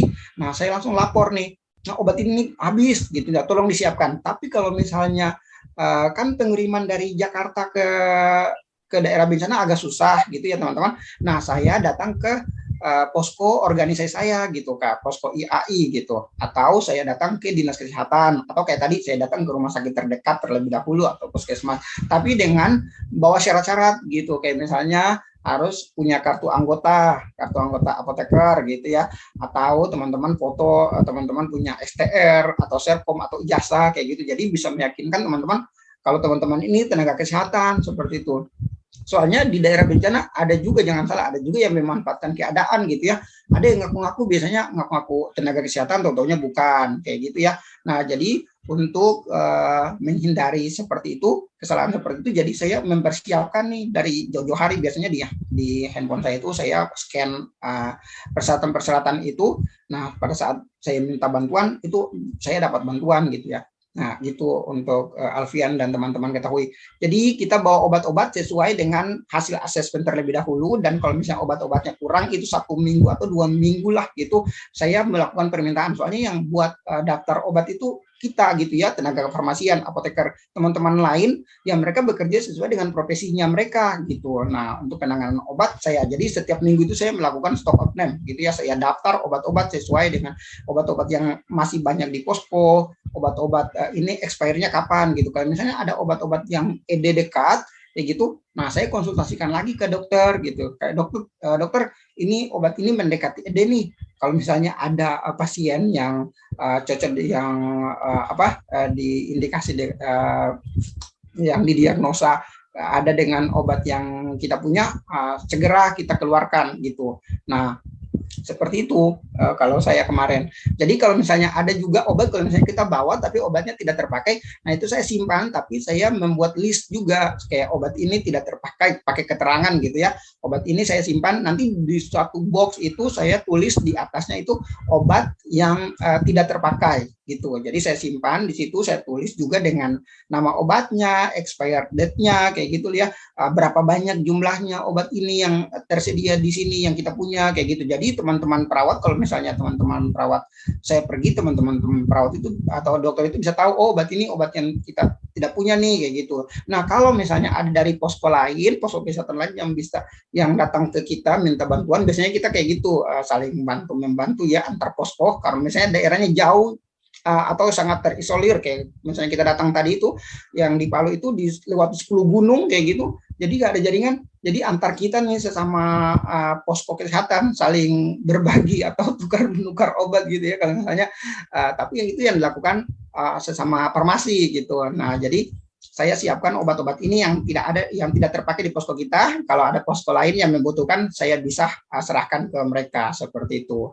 Nah jadi tiap minggu itu saya konsultasi terus selama 2 bulan. Kemarin waktu pengalaman saya di Lombok selama 2 bulan itu setiap minggu saya konsultasi dengan lembaga yang mengirimkan saya sama teman-teman saya biar obatnya tidak terputus kayak gitu. Tapi kalau sito atau butuh mendesak, saya hubungi posko IAI atau rumah sakit terdekat atau puskesmas terdekat di sana. Oke, baik, gitu. Jelas ya Alfian ya. Jadi selalu kuncinya itu stok opnam harus kita jaga ya persediaan obatnya tidak sampai kosong gitu ya. Iya, kayak gitu. Nah, soalnya nih Bu Rika dan teman-teman ketahui, biasanya tuh yang ditegur itu apoteker, bukan Anwar pribadi gitu ya. Jadi untuk menjaga nama baik profesi, saya juga harus bagaimana caranya agar nama profesi saya terjaga dengan penyediaan obat yang cukup lengkap kayak gitu. Kayak misalnya kemarin, dan ini juga nih pelajaran yang saya dapat kemarin, ada pasien kita, kalau misalnya orang-orang di daerah bencana tuh, daerah terpencil itu, kalau mereka sudah senang sama kita, mereka tuh kayak tersugesti gitu ya, maunya periksa sama kita aja. Kalau misalnya dia periksa pertama nih sembuh nih, nah dia bakal ngomong ke tetangga-tetangga, di sini aja pelayanannya baik, cepat sembuh segala macam. Nah itu bakalan datang orang-orang ke kita. Dan kalau misalnya kemarin ada permintaan obat dan obatnya tidak ada, saya tidak bilang ke dokternya, maaf dok, obatnya tidak ada gitu. Saya bilang sebentar ya dok. Nah tapi saya komunikasi dengan dokter tanpa sepengetahuan pasien kayak gitu ya. Jadi teman-teman, kalau misalnya teman-teman juga melakukan pengobatan atau baksos gitu ya, nah kalau misalnya ada dokter tulis obat nih, bikin resep tapi obatnya tidak ada kayak gitu ya, teman-teman jangan bilang ke dokternya tidak ada gitu. Teman-teman berusaha dulu kalau bisa gitu ya, teman-teman mau bicara sama dokternya, teman-teman bilang, dokter maaf obatnya saya cari dulu ya. Kebetulan kemarin saya dapat kasus seperti itu, jadi saya tuh berusaha dulu semaksimal mungkin. Kalau misalnya obatnya tidak ada, baru saya bicara ke dokter lagi gitu, ternyata obat ini tidak ada di daerah ini kayak gitu. Kalau misalnya masih bisa kita cari untuk kepuasan pasien gitu ya. Nah, jadi teman-teman, untuk suatu saat, pada saat teman-teman pergi dari situ, jadi teman-teman tuh ada kesannya gitu, teman-teman tuh bakal disenangi sama warga di situ. Oh, ini pelayanan mereka nih sangat baik buat kita di sini. Jadi pada saat itu saya bilang sama dokternya, dok obatnya tidak ada, saya cari dulu sebentar ya. Jadi saya ajak teman saya pergi tuh cari itu obat sampai ketemu, baru kita datang. Tapi saya memohon ke dokter juga untuk ajak ngobrol ke pasiennya, ajak cerita mungkin kayak tanya-tanya atau bercerita sesuatu yang buat hatinya senang gitu. Jadi kan pasien tidak terasa kalau dia sebenarnya ini lagi menunggu obat gitu ya teman-teman. Jadi pada saat itu untuk kita melakukan agar kita terkesan dengan baik di daerah tersebut, ya bagaimana caranya, saya berusaha sampai obat itu ketemu. Tapi untung waktu pada saat di Lombok itu obat itu ketemu. Jadi obat yang pasien butuh itu ketemu. Dan lucunya itu pasien tidak mau rujuk karena itu mereka tuh kayak sudah tersugesti kalau posko yang mereka datangin itu bikin mereka senang gitu, mereka bisa sembuh kayak gitu. Nah, untuk menghindari kegalauannya mereka itu, ya bagaimana caranya kita harus pintar-pintar juga untuk melakukan suatu antisipasi kayak gitu, biar pasiennya itu atau warga di situ senang dengan kita kayak gitu. Nah itu trik kita kemarin sih, Bang Alfian. Oke, gimana Alfian, cukup? Iya cukup, terima kasih. Ya, terima kasih Pak Anwar, Bu Rika. Ya. Nah ini sebenarnya banyak sekali nih Mas Anwar pertanyaan di chat ya, tapi sudah ada yang resen. Saya baca dulu ya satu pertanyaan di di chat. Nah ini ada pertanyaan dari dosen nih Mas Anwar, dari Bu Ani ya, Bu Yunahara Farida. Nah ini terkait dengan selama pandemi ini ya, kegiatan Mas Anwar ini kan kemana-mana ya dengan adanya bencana ya seperti itu. Nah itu kira-kira bagaimana sih tips dan triknya untuk tetap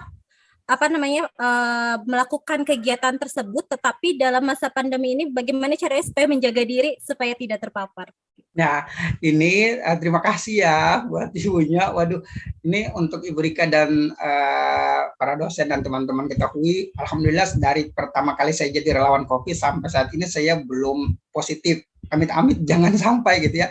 Jadi kemarin itu kebetulan saya kan dari Kementerian Kesehatan. Nah, pada saat Kementerian Kesehatan, tadinya sebelumnya itu saya gabung dengan Relawan Indonesia Bersatu untuk penanganan COVID pertama gitu.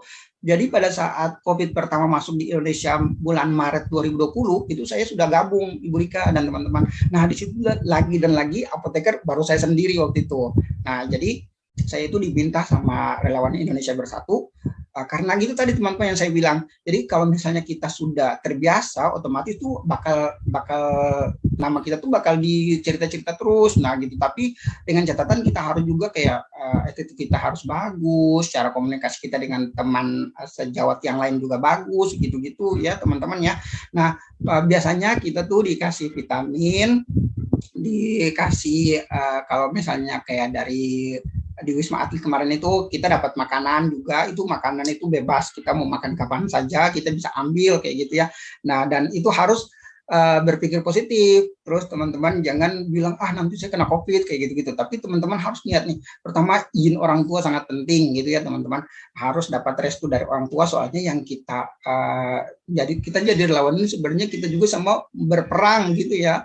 Kita melawan kayak seperti melawan corona ini, kita kan nggak tahu nih corona tidak terlihat. Nah waktu itu saya mendapat izin orang tua, terus saya berpikir yang positif. Pokoknya saya harus ini niatnya mewakili profesi saya gitu. Soalnya saya mau bawa nama profesi saya agar dikenal lagi sama teman-teman yang lain seperti itu. Nah jadi waktu jadi relawan COVID itu di Wisma Atlet, tiba-tiba saya dan teman-teman saya ada tuh dapat kirim ke Surabaya. Nah waktu itu Surabaya zona merah kayak gitu ya, dari orange ke merah, jadi kita dikirim ke sana. Nah di sana itu kita dapat bekal ya vitamin juga, pokoknya makan tidur teratur. Tapi kalau misalnya teman-teman tidurnya kurang teratur, saran saya sih teman-teman berpikir positif, banyak melakukan hal-hal positif kayak olahraga. Kalau di Wisma Atlet itu ada olahraganya juga, ada psikososialnya juga, jadi kita tuh dilatih sama teman-teman psikolog bagaimana caranya biar kita tidak stres kayak gitu, diajarin juga di sana kayak gitu. Nah, teman-teman jangan kayak misalnya kalau di Wisma kan kita dapat kamar per orang itu ada kamar-kamarnya. Jadi kalau saya mengantisipasinya, saya kalau misalnya jam lepas dinas atau jam libur kan kita biasanya ada waktu libur tuh. Nah teman-teman kalau bisa pergi berbaur dengan teman-teman yang lain, kayak bercerita atau bantu teman-teman untuk dalam segala hal kayak gitu, tapi yang positif kayak gitu. Nah dengan kayak gitu teman-teman imun kita bakal bagus kayak gitu kalau menurut saya. Iya, jadinya happy gitu ya. Nah kalau bisa tuh kalau misalnya jam tugas, kalau misalnya kita kan pakai hazmat lengkap tuh, nah biasanya kita mengajak ngobrol pasien kalau misalnya tidak ada resep yang banyak kayak gitu. Tapi kalau resepnya banyak, kita menyelesaikan resep terlebih dahulu. Dan nah biasanya itu yang kita lakukan di sana. Kita berkomunikasi yang baik-baik dengan teman-teman yang ada di sekitar situ. Nah gitu. Nah untuk pandemi ini kayak kemarin di Lumajang itu kan pas COVID juga tuh, sama di Mamuju. Itu di Mamuju pertama kali pas COVID. Nah saya ke Mamuju itu jadi sebelumnya itu melakukan PCR terlebih dahulu. Kayak misalnya kalau kita sehat, berarti kita diberangkatkan sama lembaga yang tawarin kita. Tapi kalau waktu itu ada yang negatif, berarti tidak bisa kayak gitu. Jadi teman-teman banyak minum air putih. Nah seperti itu. Terus jaga protokol kesehatan sangat ketat kayak gitu. Kayak kemarin di Mamuju itu sebelum tensi biasanya tuh kita pakai hand sanitizer terlebih dahulu untuk atau pakai handphone untuk tensi warga-warga di sana kayak gitu. Kayak misalnya saya kayak kemarin di bagian obat nih, saya sebelum kasih obat ke pasien itu saya pakai hand sanitizer terlebih dahulu sama pasiennya juga, jadi kita aman gitu. Itu tipsnya. Terima kasih ya Mas Anwar. Nah ini ada yang sudah raise hand nih dari tadi nih, Ratu Ikrama. Silahkan Ratu pertanyaannya. Ya, terima kasih Bu Rika dan Pak Anwar. Perkenalkan, saya Ratu Ikrama Rizky. Izin bertanya Pak mengenai permintaan obat. Jadi seperti yang sudah Bapak jelaskan sebelumnya, bahwa rute permintaan obat untuk bencana seperti ini tuh cukup panjang ya Pak, mulai dari posko KRS, kemudian ke Dinkes Kabupaten Kota, Dinkes Provinsi, dan sampai ke Depkes. Belum lagi ditambah dengan waktu obat di perjalanan. Nah, ketika ketersediaan obat di posko bencana ini belum ada dan pasien membutuhkan obat segera, apakah ada alternatif yang dapat kita lakukan sebagai apoteker di dalam hal permintaan obat untuk memenuhi ketidaktersediaan obat di daerah bencana untuk sementara waktu Pak, khususnya di awal waktu bencana ini terjadi?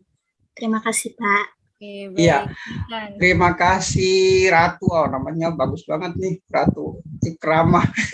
Ibu Rika, mohon izin ya, saya jawab pertanyaan dari si teman Ratu nih. Nah, jadi itu sebelum saya melakukan permintaan, kan saya buat stock of name nih terlebih dahulu. Jadi jauh-jauh hari itu saya sudah lihat nih stok kita, stok yang menipis, obatnya apa saja, obat-obat yang menipis apa saja, itu saya sudah catat dan melakukan permintaan. Nah, tapi kalau misalnya obat-obatnya masih banyak karena kan perjalanannya panjang kan, kayak tadi itu. Nah, jadi sebelum jauh-jauh hari obat kita di posko habis, saya sudah melakukan ancang-ancang untuk buat permintaan seperti itu. Nah, jadi pada saat obatnya datang tepat waktunya kayak gitu ya. Jadi misalnya nih yang paling laris misalnya paracetamol kayak gitu ya. Nah, di posko kita adanya 10 box.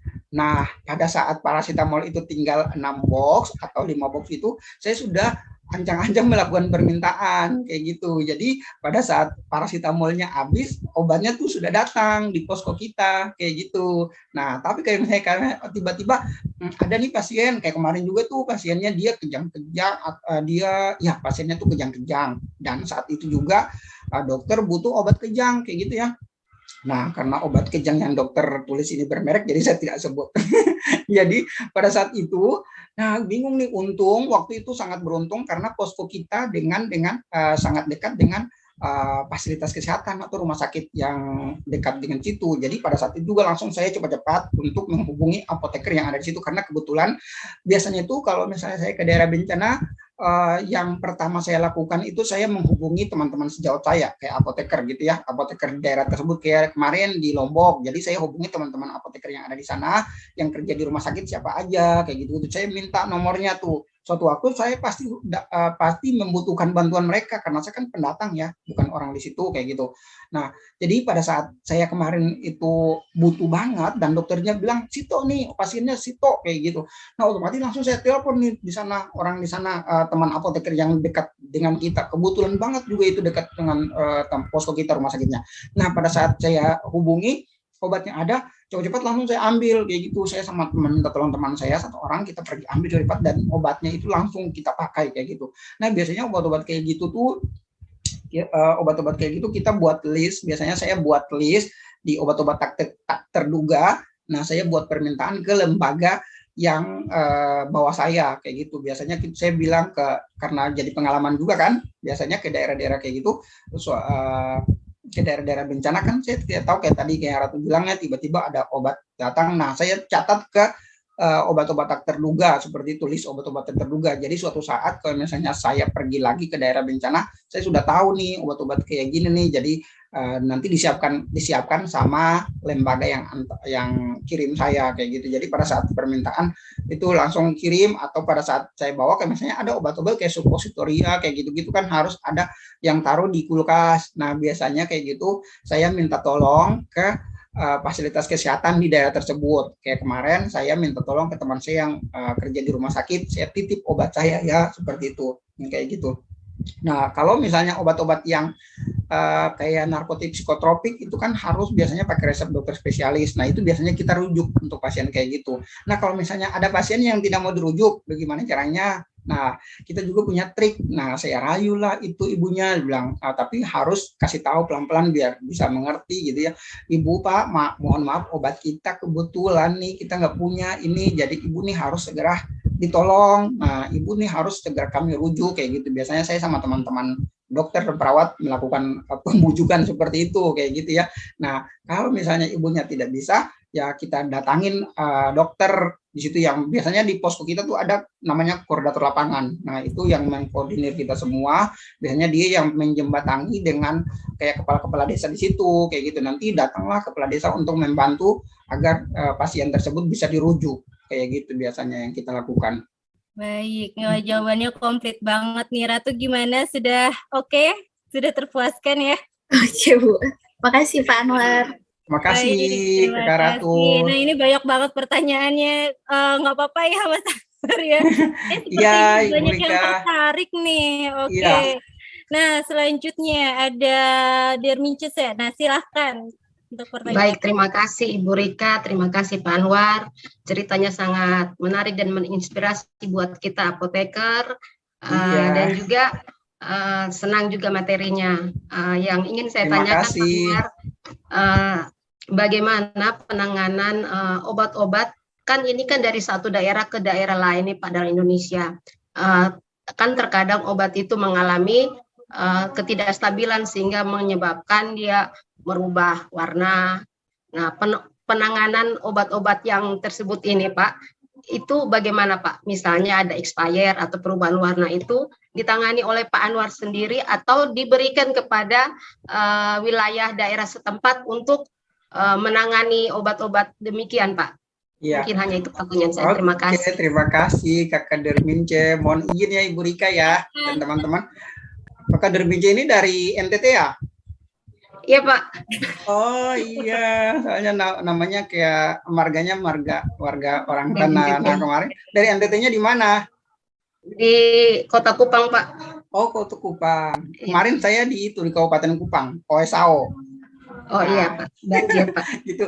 Nah jadi untuk Kakak Dermince dan teman-teman ketahui, untuk obat-obat yang expired date atau yang untuk mengantisipasi jangan sampai obat rusak, biasanya tuh saya melakukan pendataan dulu ya, kayak misalnya obat, kayak sebelum kita pesan obat itu biasanya kan dari lembaga yang antar saya itu memberikan kekuasaan untuk kita, kayak bukan kekuasaan, kayak misalnya tanggung jawab lah untuk kita untuk pesan obat. Biasanya kita misalnya tuh kayak ke PBF resmi kayak gitu-gitu atau ke apotik biasanya kayak gitu ya.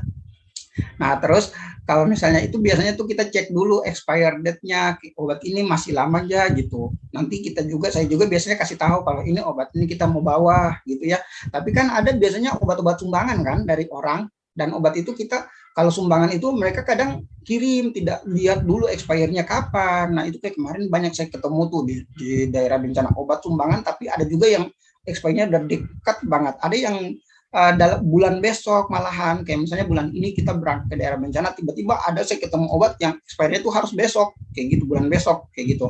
Nah, untuk mengantisipasi kayak gitu, biasanya saya catat semua obat-obat yang expirednya dekat itu, saya konsultasikan ke dokter, kayak gitu ya. Saya bilang sama dokternya, dok, ini obat ini expirednya bulan depan nih. Kalau misalnya ada pasien yang butuh, dokter langsung hubungi saya gitu ya. Saya kasih tahu ke dokternya gitu. Nah, dokternya bilang, oh iya gitu. Nah, jadi kalau misalnya tidak pasiennya kita tidak ketemu obat yang pasien yang butuh obat itu, biasanya saya ke posko kesehatan lain yang dekat-dekat kita gitu, atau ke saya biasanya tuh ke dinas kesehatan buat laporan. Nanti dari dinas kesehatan cari tahu pasien mana yang butuh obat tersebut, dan obat itu saya serahkan ke sana, tapi atas persetujuan, atas pengetahuan dinas kesehatan gitu ya. Nah untuk mengurangi obat agar tidak berubah warna, nah kayak tadi, nah saya tuh membeli box-box gitu ya agar tidak terkena matahari kayak gitu ya. Kalau misalnya di daerah bencana itu kan posko kita tuh ya seadanya gitu ya, kayak misalnya poskonya tendanya tuh tipis, terus ada yang tidak punya dinding kayak gitu-gitu. Nah seperti yang tadi saya kasih tunjuk, saya tuh sampai di daerah bencana saya langsung beli box-box obat kayak gitu. Nah box-box obat itu yang tidak bisa tembus matahari, yang tidak transparan gitu ya, agar tidak merubah warnanya kalau misalnya kena matahari. Jadi saya simpan obat-obat itu. Kalau misalnya obat-obat yang gampang pecah kayak botol-botol nih, sirup-sirup, itu saya simpan di box yang saya taruh di bawah gitu ya, di lantai gitu. Biar kalau misalnya ada gempa atau ada bencana, obat itu tidak kocar-kacir atau tidak jatuh. Jadi obat-obat yang tablet yang di box-box itu saya simpan di atas, tapi kalau yang botol-botol saya beli di box-box yang kayak tadi teman-teman lihat itu. Nah, itu saya simpan di situ dan saya tulis di situ obat ini namanya apa, expirednya kapan, nomor reknya semuanya saya catat di situ, dan jumlahnya berapa banyak kayak gitu, untuk mengantisipasi tiba-tiba obatnya habis kayak gitu-gitu. Jadi hampir setiap hari saya buat stok opname. Kalau di Wisma Atlet kita itu setiap hari sebelum keluar atau pada saat pertukaran shift ini kita melakukan stok opname, itu wajib setiap hari Bu Rika. Jadi saya sama teman-teman kayak tim satu kan di Wisma itu kita 3 shift ya. Jadi tim satu masuk dinas pagi, sebelum keluar dinas siang ini, sebelum pulang kita operan itu kita melakukan stok opnam terlebih dahulu gitu. Jadi tiap hari tuh wajib stok opnam kayak gitu untuk mengantisipasi kayak gitu, kayak misalnya obatnya tiba-tiba rusak, tiba-tiba expirednya tiba-tiba kita tidak tahu kayak gitu. Jadi kita pantau terus dan kita komunikasikan dengan dokter kayak gitu ya teman-teman. Nah, jadi dokter juga bisa tahu kayak gitu. Nah, biasanya tuh saya buat list, saya kasih ke dokter kayak gitu kan. Kadang kan dokternya juga kadang lupa karena kan dia diagnosa banyak banget kayak gitu ya.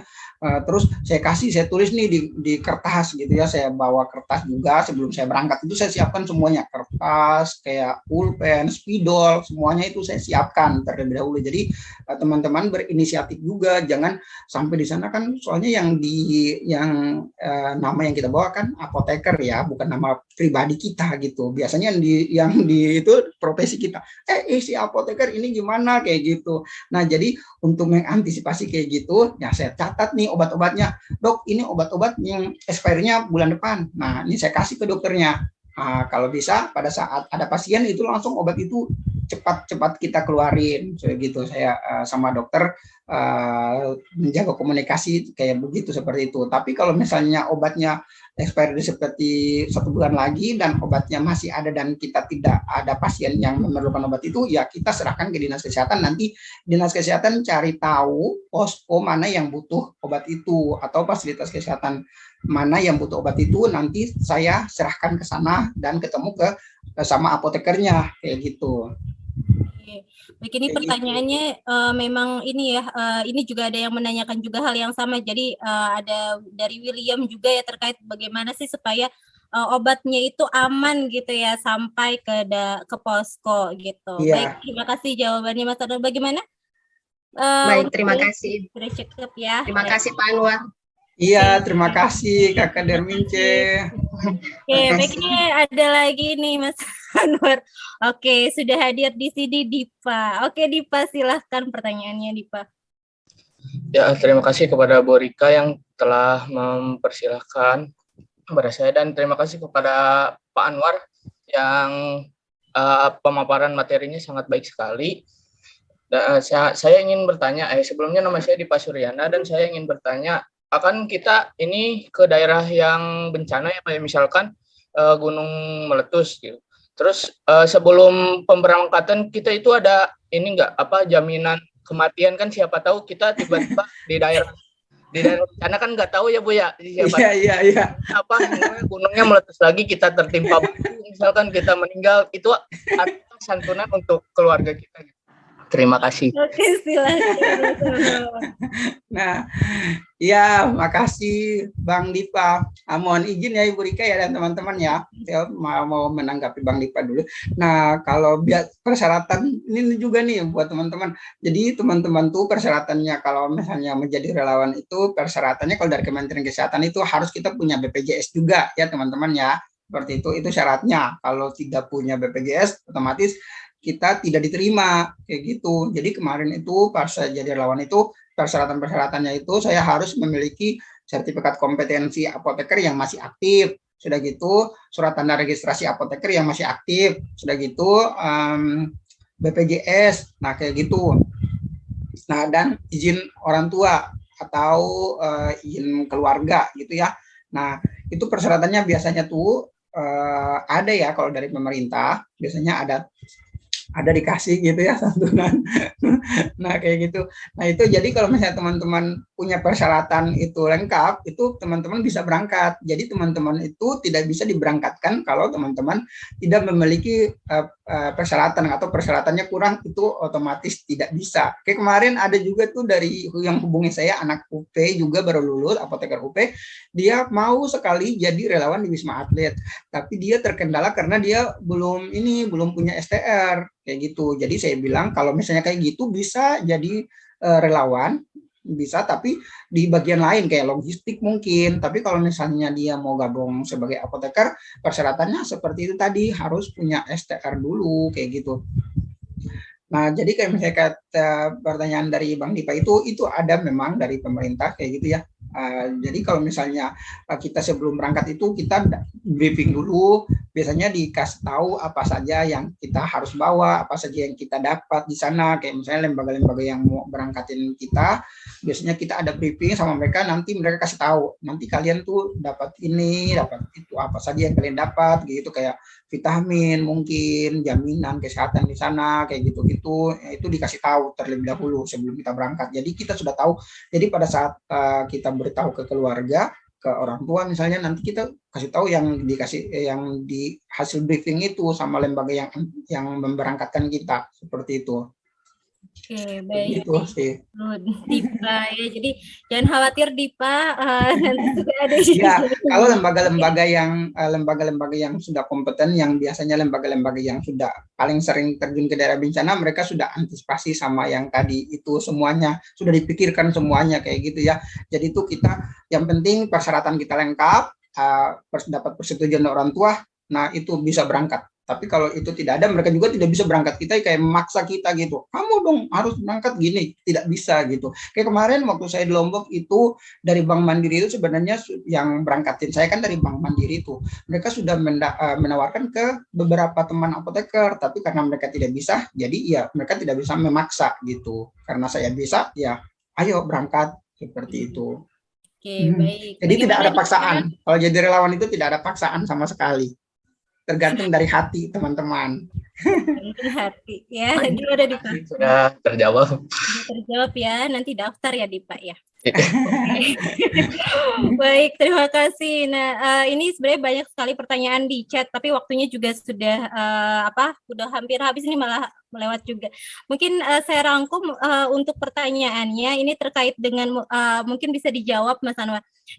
Bagaimana sih tips dan triks sebagai apoteker di daerah bencana gitu ya, menghadapi bahasa yang berbeda, lalu karakter pasien yang saat itu pasti trauma, shock, itu tips dan triknya itu seperti apa?